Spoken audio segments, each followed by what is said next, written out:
Welcome to Nobody Told Me. I'm Jan Black. And I'm Laura Owens.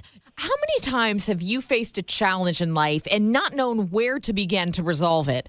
Joining us on this episode is Hal Gregersen, author of the book, Questions Are the Answer, a breakthrough approach to your most vexing problems at work and in life. Hal is well known as an innovation and leadership guru who is the executive director of the MIT Leadership Center and senior lecturer at the MIT Sloan School of Management. Hal, thank you so much for joining us.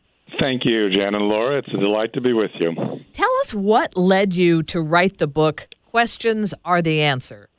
I've lived in too many cities and too many countries over the course of a lifetime where I frankly have been clueless about all kinds of things I didn't know, made a torrent of mistakes, learned a heck of a lot, and grew to understand that basically when you're operating in a world full of uncertainty, questions really are the answer. They're the key that literally unlocks some insights, some understanding, and ideally some actions that make better sense when we're moving to and fro in new and old contexts.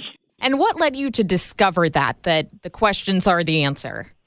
Over the course of not just a lifetime of what I just described, moving from place to place, but literally over the last 5 years, I've had the chance to interview 200 of some of the most innovative people on planet Earth, ranging from Maureen Chiquet, who used to be the CEO of Chanel, to Jeff Bezos at Amazon, to fill in the blank. And when you explore how those kinds of people literally get innovative ideas that make a big impact around the world, you come to understand that they literally wake up in the morning trying to seek out the better question, one that other people honestly don't see. Because when you are operating on that edge of innovation, on the edge of uncertainty, on the edge of the unknown, there are no answers.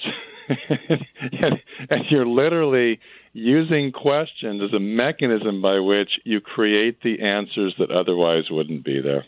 And why haven't we traditionally been taught to look for the right question, to ask the right question?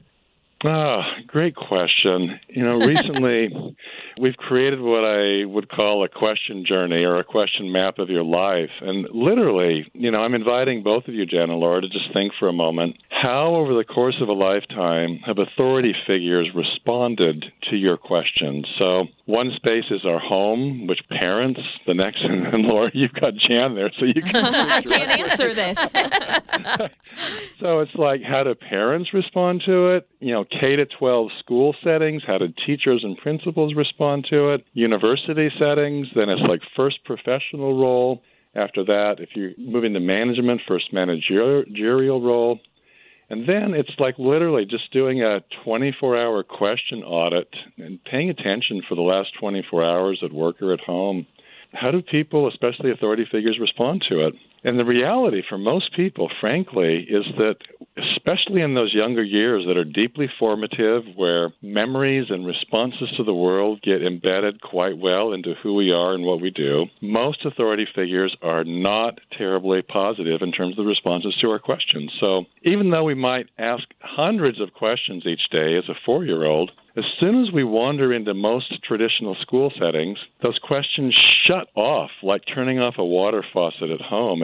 They shut off. And so the average teacher in an American school setting asks 50 to 100 questions per hour. And so if the teacher asks me a question at school, they give me 1 second on average to answer it. And if I don't get it, they'll follow up with a second question and give me a half of a second to answer that. Mm-hmm. And if I don't get it, then they just pivot. It's like the next person is in their line of sight. It's they getting the same sort of rapid machine gun fire inquiry. So we learn super fast, even as 6-year-olds sitting in a classroom, that if we can get the smart, right, quick answer, that's the means by which we progress. And as a result, the average child sitting in a classroom for an entire month, maybe it's a 6-hour class, will ask a total of 6 questions per month related to the content. Wow. Literally, it just drops off. Are all questions good questions? Because that's something you hear in school. I remember that all the time, that there's no such thing as a bad question, but then you become afraid of asking questions because you're afraid you're going to come off stupid in school. So first of all, I don't want this to come across as negative about teachers because, frankly, I've talked with a lot of teacher groups, and from my perspective, teachers have a 10 times more difficult role doing their work than the average middle manager in the average corporation that I work with. So they are under enormous stress and pressure. That's my sort of caveat here. Having said that, it could be a young person sitting in a classroom saying, teacher, why when you put the seed in the ground, does the green part grow up and the brown part go down into the ground? Mm-hmm. You know, some teachers may not have the answer to that, which is threatening, awkward, uncomfortable. And especially for a new teacher, it's hard to say, I don't know. Mm-hmm. And so in that kind of dynamic, when it's a bit uncomfortable and awkward, the teacher shuts it down and just moves on. And in those situations, it was a great question, but it may have come across as an unwanted or perhaps even a dumb question. And from my perspective, especially as young people, they're just trying to figure out how the world operates. There's no real dumb question. And for older folks like you and me, if we're honestly trying to solve a challenge or an opportunity, there is no such thing as a dumb question in that domain. There are questions where people are trying to look clever and smart and could care less about making a positive difference in the world. Those sorts of questions arguably are in fact dumb because they're derailing and distracting. Mm-hmm. And you talk about brainstorming questions in the workplace or even in your own personal life. So tell us a little bit more about what we might do to set up a brainstorm session to answer some questions in our own lives or come up with the right questions that we should be asking. Yeah, it's very simple. So all three of us on this podcast today have some personal or professional issue that, frankly, we're stuck on. We really want to get an answer to it, but we don't know quite what to do.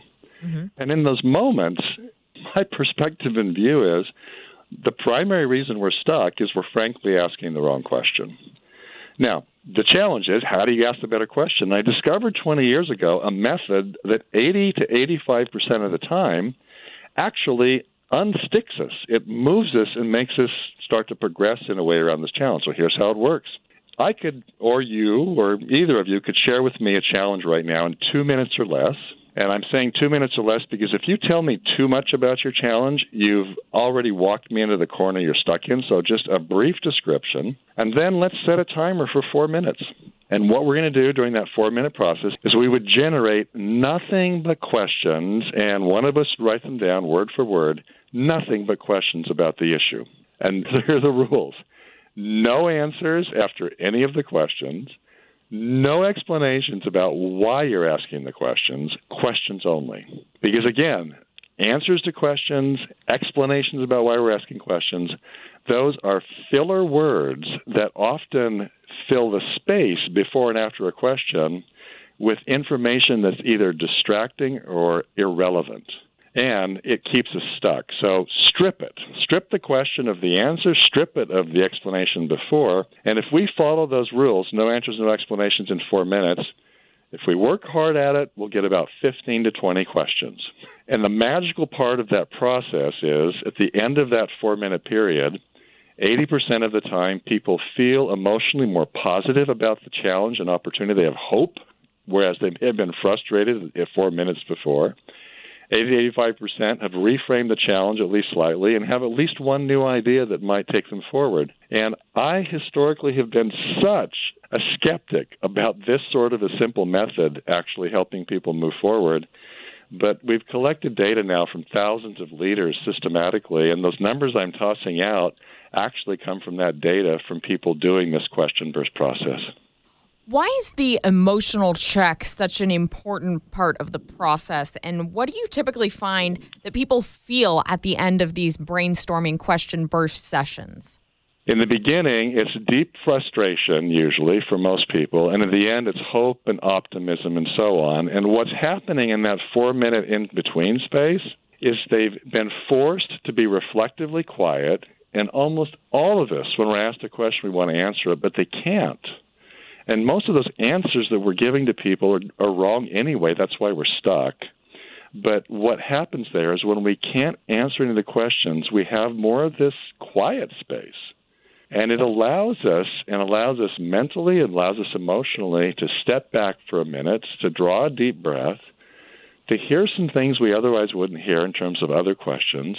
And it literally starts unlocking us. We start being able to see hope and opportunity in some of these questions. And what happens then is the emotional shift starts making the move, which is so crucial in us trying to change and become better or make a difference. Do you find that the later questions that you come up with tend to be the better questions than the ones you come up with at first? I honestly thought that would be the case, but frankly, there's not a real pattern that way. Can I give you a personal example? Sure, yeah. Where the first question out of the block was actually the best one. So I'm doing recently in my work setting, I'm with some administrative staff here at MIT, and we're doing a workshop around asking better questions, and I put the group into trios, and I joined a pair of people. We were a trio. So my challenge I shared was, it's just really hard for me to figure out what tasks and opportunities to decide to delegate in one sense to an administrative assistant and work with her well in order to have her collaborate with me and us to just do this together well. That's the essence of the challenge. And the first question out of one person's mouth in the trio, she looked right at me and she said, "Hal, do you have control issues?" and I'm like, ouch! It was like this little mini dagger was probing every portion of my interior self. And then we went on to 19 more questions, but frankly, it was the first one that caused me to step back and really ponder the question, do I? And to some degree, I do. And I had to face that, and I had to figure out, okay, given that, what now do I do? And that seems like that situation was uncomfortable to an extent. And are all the questions that come to mind during uncomfortable situations typically better than those that come from us being in comfortable situations?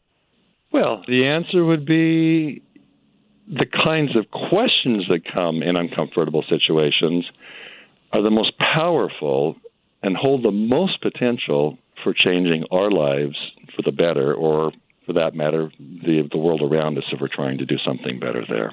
So the issue is most of us live in bubbles, myself included. We all are fighting this vexing challenge of isolation.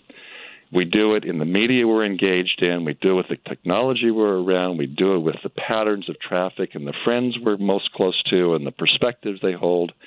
And so much of our world easily pushes us into a corner of comfort where we're with like-minded and feeling people, and as a result, we simply get overly reinforced with what we already believe or think is true. And so part of what these amazing questioners do is systematic, habitually, when they're waking up in the morning, it's not like, how could I prove myself right today? They actually have this mindset that I know I have a way of looking at the world. I have this mental model of how things operate, but frankly, I'm quite confident there are all sorts of pieces of that mental map or model that are just dead wrong. And so it's, okay, what am I dead wrong about today? And then they literally put themselves in places and with people that are so different that cause them to feel uncomfortable with their questions they're asking, the experiences they're having, and that's the moment. It's like that dagger in the heart moment of, do you have control issues, Hal? Where I realize a piece of my map isn't what I thought it was about how the world works. I'm wrong about it.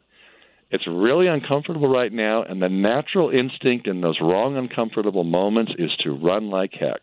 Yeah. Mm-hmm. Yeah.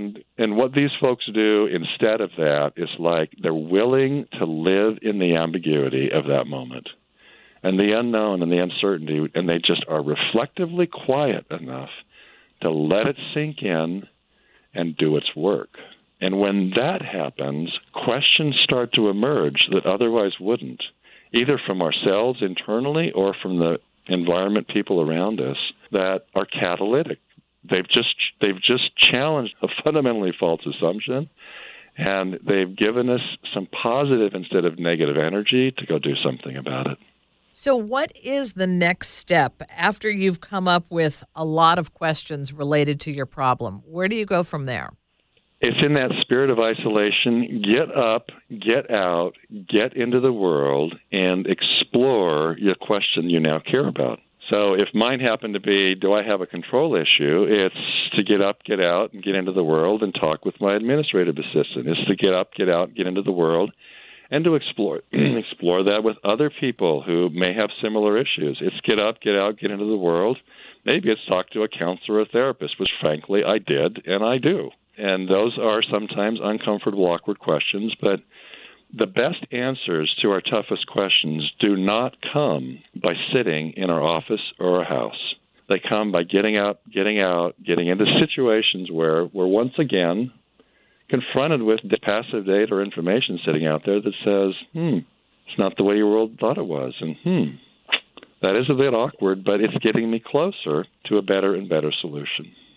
You talked to Salesforce CEO Marc Benioff, who has a really interesting way of getting himself out in the world and asking different questions that have led him to clearly very great solutions. How did he learn to ask himself the right questions? What did he tell you? Early on, Marc Benioff learned from parents and grandparents the importance of asking questions. One of his grandfathers was actually the creator of the BART rapid transit system, or the co-creator of that, or the idea behind it there in the San Francisco area. Another, was essentially selling stuff out of retail outlets throughout the Bay Area, and Marc, as a little kid, was going from store to store trying to figure out how to do this well. And you combine those kinds of heritages, and you're learning really fast that if you're not asking the right question, you're either out of business or you're not making a big enough difference. So that's the starting point. And then he has a grandmother who takes him to Radio Shack, where he can learn as a young kid how to program and code. And then he gets some of his first jobs where he's basically on the edge of the organization, particularly at Oracle, where he was selling large-scale enterprise software. He's constantly interfacing with customers. Marc loves to listen and engage with people. And he's getting thousands and thousands and thousands of passive data points from these customer interactions saying that here's what's good about Oracle stuff and here's what's horrible about this Oracle software. At the end of a decade, Marc's exceptionally good at what he does, slightly burned out, takes a sabbatical, so to say, and for several months literally goes on what he calls a listening tour, which is what he does to this day. He's got an issue, which is he was trying to figure out how can we get large enterprise software features that these big companies can do with big bucks available to small and medium-sized enterprises, but he didn't have the answer. So he goes and he talks to people who are not like him. He goes to Nepal and India and talks to religious leaders and government leaders and business leaders, and he travels the rest of the world around rich people and poor people and big companies and small companies, and literally hundreds of conversations focused later, that's the point at which he finally gets this catalytic question that says, what if we sold enterprise-level software like Amazon sells books on the Internet? Which, when he said that 20-plus years ago, people thought he was an idiot. Uh-huh. No self-respecting company would put their information on the Internet. But it was this whole series of interactions and questions and revisions of questions that led Marc to that catalytic one that literally, once you figure out the question and get the right one, the answer's connected to it, and off they ran with Salesforce. Who else do you admire in terms of public figures, people we might know who employ this kind of problem solving? I've had the chance to get to know Ed Catmull for a number of years over at Pixar and Disney Animation, and his book Creativity Inc. is just covered with questions from front to back. And so when Ed was creating and trying to do movie after movie at Pixar, every day it was a keystone question that mattered to him, which was, how can I create a culture where we're sustainably innovative? And to do that, he knows, how can I continue to tap into the emotional underlayer of this organization in order to figure out what are the key things going on, and how can we get information that otherwise is isolated and out into the, it's not getting into the problem solving here. How do we pull it in? And so, to me, Ed just excels at that inquiry-driven leadership. You also talk about how cutting-edge Silicon Valley innovator Stuart Brand told you that every day he wonders how many things he's dead wrong about. And I loved that example. How can we use that strategy and turn being wrong into a positive? Well, on the other side of the country, you've got Sarah Blakely, who founded Spanx, and every day of her growing up, her father would say to her when she came home from school, "What mistake have you made today?" And if she didn't make a good mistake, her father would basically say, "You're not trying hard enough." Mm-hmm. And that's the spirit of Stuart Brand, which is, if I'm going to try to figure out what am I dead wrong about, I have to push myself to the edge of my own possible. Tiffany Shlain out there, again, in the Bay Area, she founded the Webby Awards, and now she does some amazing video and movie work. Her father told her, "Tiffany, if you're not living on the edge, you're taking up too much space." Wow. And so what's going on here is you've got this invitation to wake up and actually push the edge of what you're doing. Travel now with me up to Montreal, and you've got Guy Liberté, the founder of Cirque du Soleil, who will not engage in any new project unless there are 3 or 4 criteria. The first one is, this may be a fantastic idea for a new show we could do, but if we're not forced to learn something new in doing the show, I'm not interested. Wow. Second criteria is, if I don't trust these people, not going to happen. Third is, it's got to make money, so it's profitable. And fourth is, it's got to have a positive social community impact. But the first one on that list is, what are we doing that's new? If you happen to see the Toy Story movie 4, I am not an animator. I'm not a computer-generated animation specialist. But the moment that Toy Story 4 started, it's like they have pushed the technology edge in some way here, because this feels and looks different from what I saw in Toy Story 3. Mm-hmm. And then if you travel up, Seattle, and you're wandering around Amazon, and you think of their whole expansion into who knows what, ranging everything. From everything. You talk with the senior leaders there, and it's just this logic of part of the reason why we're going into, let's say, Whole Foods and the whole food industry, partly is there's opportunity there based upon our customers that we could deliver something good to them. But frankly, the logic there also is we could learn something interesting and new. That's cool. Now, don't people sometimes have a hard time adapting a new problem-solving approach like this? If they've done things, the same way, don't old habits die hard? And how would you get somebody who maybe has been in business a long time, always done it the same way, and now is facing some challenges and needs to adapt something else? I often ask the following question at the very beginning of any engagement with an organization. How does your CEO find and solve problems? Just behaviorally. Tell me what they do. How do they do it? And if most of the explanation I hear back is what I would call headquarter office based with secondary data, meaning PowerPoints, Excel spreadsheets, conversations with people who are in headquarters, I know exactly what's going to happen in the organization, which is questions that count have been shut down. And so what you've got, I was in Singapore a few years ago with the Wall Street Journal conference, and after the speech I gave, someone came up and tapped me on the shoulder, and he said, "Clearly, Hal, questions matter to you. Let me tell you my story as a CEO," which was his entire career, he had been rewarded and promoted for having all the smart, right answers. And he said, the moment I got into that CEO role, I realized, in this space of uncertainty and strategy setting and deciding where to go with no roadmap, questions really are the answer. And he actually said it's just been a very arduous, difficult process to make that shift from being answer-centric to question-centric, to being all-tell versus more ask. And so it is not easy. And I'm not going to put any fluff, I'm not going to make it sound easy, because it's not in that situation. But there's a starting point. Whether I'm at the top of an organization or the bottom, whether I'm in a family situation where I'm being oppressed. I grew up with an abusive father in many different ways, and it doesn't matter what those contexts are. It's, okay, there's some opportunity, there's some challenge that I am currently stuck on.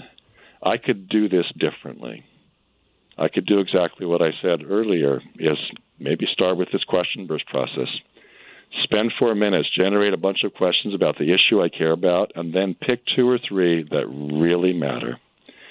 And it could be in stealth mode when others, aren't necessarily watching carefully, but I then get up, get out, and explore the world a little bit. Talk to people initially that I might trust more than others, but just they're different from me. They can give me a perspective on these questions. They can ask me tough questions. And that's the process by which I start generating better and better questions and answers that lead me to a solution that otherwise I never would have arrived at. And Hal, as you know, our show is called Nobody Told Me, and we ask all of our guests, what is your Nobody Told Me lesson? So what do you wish that someone had told you about leadership or problem solving or questioning that would have saved you from some tough times and a lot of research? I wish I would have learned decades ago that all of us are living 2 fundamental types of questions. One is what I call a shadow question. It's coming from the dark side of who we are, and it's full of shoulds, and it often gets us to do things that get us at some point into trouble. The counterpart to that, in a yin-yang fashion, is a keystone question for me, and it's one that's energizing, positive, aspirational. It's bringing me to make a positive, better difference in my life and in the world around me. I primarily bumped into the shadow question with real force about 5 years ago. I was getting up to give a speech down in La Jolla, California, in a hotel, woke up early, felt a bit of pressure on my chest, thought, why am I anxious? Went down to set up for the event. Pressure's still there on my chest. Why am I anxious? I go outside, get some fresh air, say a little prayer, go back in, do a 90-minute speech, sit down, pressure's back on my chest with more intensity. My neck and back start to hurt, and I feel nauseous, and I just want to get out of there. I go finally at the break up to the hotel room. My wife's there. She'd just been exercising, and she said, you don't look well. What's going on? I explained to her what I just explained to you, and she looked me right in the eye, and she said, are you having a heart attack? And I honestly said, Jen and Laura, I don't know. I grabbed a computer, and I typed in heart attack symptoms, and I'm like, yep, I'm having one. Wow. And I looked up to my wife, Susie, and I said, I'm having a heart attack. Let's go to the hospital. She said, well, I just exercised. Can I shower first? I'm like, no, we're going to go to the hospital right now. And so we rushed to the hospital, and I woke up the next day with 3 stents in 2 arteries that were 90% blocked. Oh, my God. Wow.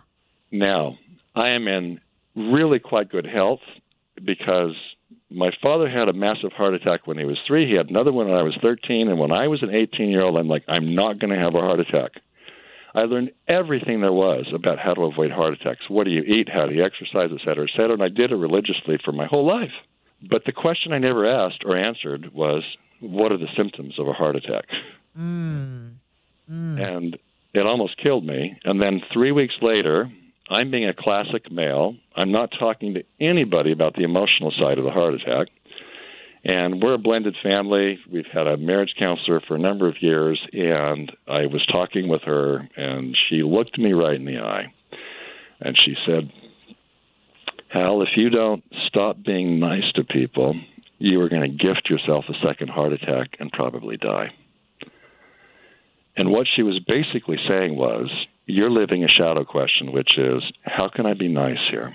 How can I make you happy? Which means you start saying yes when you should be saying no. You start doing things to make people happy when you shouldn't be doing them. And it collectively exhausts a person. It was like that little mini dagger of, do you have control issues, Hal? But it was a bigger one. And I realized that shadow question made all kinds of sense when I was a little boy growing up with a father who was verbally abusive and physically at times, and all you're trying to do is protect yourself or your siblings or your mother, and it's just this, it was a question that made perfect sense for that childhood context. How can I make this threatening person happy? Perfectly appropriate at 4 years old. But what I discovered in part through that heart attack moment and the subsequent conversation with the counselor was, guess what? You're still living that question, and it's frankly way out of context. You don't need to be doing that for so many places where it's still happening. So then it became a 3 or 4 year journey. Okay, what's the alternative? Mm-hmm. And in most shadow questions, there are nuggets of its opposite. It's a Janus-like feature, the two-sided face. There's the other side, which is positive. Mm-hmm. And I realized that the keystone, the guiding, the aspirational, the powerful, the positive one in my life is how might I magnify your light and your dark here and now? And that means that I honor who you are, not just your good side, the light, but your dark side, just like my shadow that's still there. Mm-hmm. How do I understand and honor that here and now in a way that can make a difference? And so it was a years-long sort of journey. I wish somebody had told me decades ago that, guess what, Hal? You're actually living a question that you might consider counterproductive, and you might want to rethink that. So the questions change over the years. They can and they do if we become aware of what they are. And often these shadow questions come from childhood. If we don't become aware of them, we are living them. And the awareness then leads us to a point, that wonderful inflection point where it's a decision. Is that the question I want to be living? And have it dominating my life. And I'm putting it that way because that shadow question of how can I make people happy is still there, and it will likely always be. Mm-hmm. But I want to make a choice. Is this the right context? And am I going to choose the better question here? And how can people connect with you on the internet and on social media? Internet, Hal Gregersen, all one word, all E's, Danish, GREGERSEN.com. And on the social media, at Hal Gregersen. I would be delighted to engage and learn about other people's journeys with this questioning quest. Well, Hal, we want to thank you so much. We really enjoyed this conversation and know that people are going to get a lot of value out of it. And you guys can all check out Hal's new book, which is called Questions Are the Answer, a breakthrough approach to your most vexing problems at work and in life. And again, his website is Hal Gregersen, all E's, as he said, .com. I'm Laura Owens. And I'm Jan Black. And you've been listening to Nobody Told Me. Thank you so much for joining us.